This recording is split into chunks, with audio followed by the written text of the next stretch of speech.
गर्मी बहुत ज्यादा है इसलिए हम ठंडी लस्सी पी रहे हैं। बहुत अच्छा लग रहा है ठंडा पी के। इतनी गर्मी हो रही है यहाँ पे तो।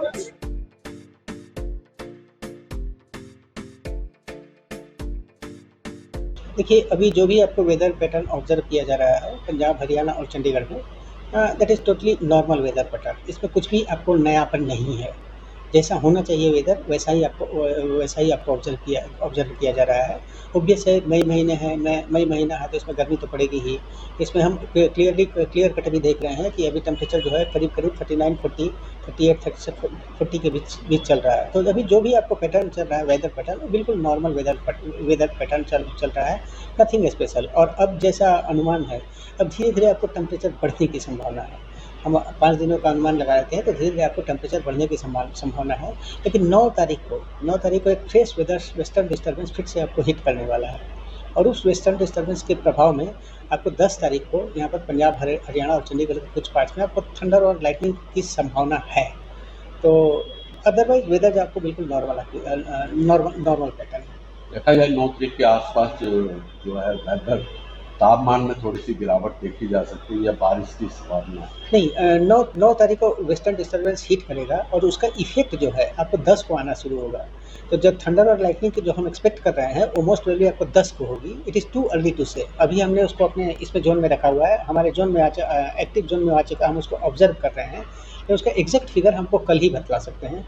तो हम जो अभी देख रहे हैं, यदि आपको थंडर स्टॉर्म और लाइटनिंग होती है तो ऑब्वियस है, जब भी आपको थंडर स्टॉर्म और लाइटनिंग होगी तो वेदर जो होता है थोड़ा सा टेम्परेचर आपको डाउन हो जाता है।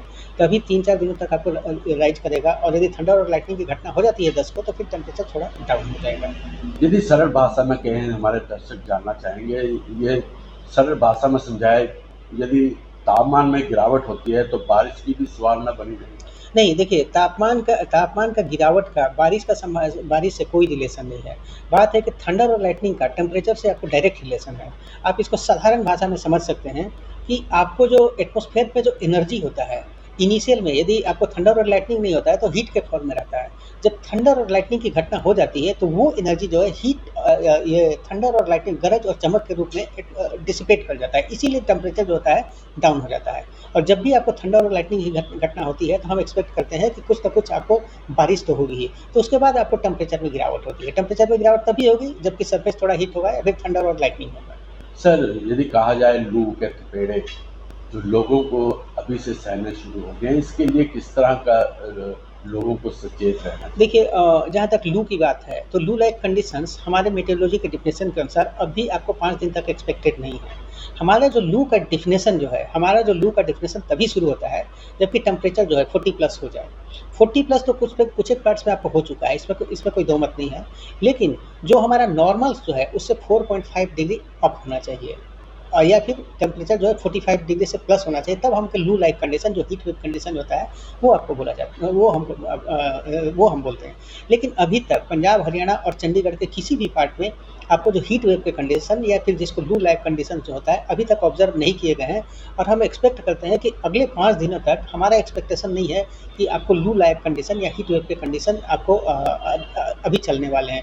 यदि मान लीजिए ऐसा कोई कंडीशंस आता है तो हम ज़रूर आपको इन्फॉर्म करेंगे। हाँ, लेकिन जनता को इस बारे में इतना ज़रूर करना है कि मतलब कि अब गर्मी जो है आपको बढ़ने वाली है। देखिए, इसके भी 2 पहलू हैं। हम बोलेंगे कि लोग गर्मी से परेशान हैं, लेकिन इसके 2 पहलू आप मान लें। गर्मी का पॉजिटिव पहलू भी मानिए और नेगेटिव पहलू भी मानिए। इसका मेटेरोलॉजी के लिहाज से आप गर्मी का एक पॉजिटिव पहलू क्या मानेंगे कि हमारा मानसून जो है, मानसून पर हमारी टोटली खेती-बाड़ी निर्भर है। ये आप भी सहमत होंगे। जून, जुलाई, अगस्त, सितंबर के महीने होते हैं, इस पर टोटली हमारा मानसून खेती-बाड़ी निर्भर है, जिस पर कि इंडिया की इकोनॉमी डिपेंडेंट है। तो ये मानसून तभी बहुत ही अच्छी तरह से एक्टिव होता है जबकि हीट लो और हीट जो बनता है आपको वेस्ट राजस्थान या फिर नेबरहुड पर आपको बनता है। तो जैसे-जैसे गर्मी बढ़ेगी वैसे-वैसे हीट लो स्ट्रॉन्ग होगा, प्रेशर लो होगा, तो उसी से मानसून भी एक्टिव होगा अच्छी तरह से।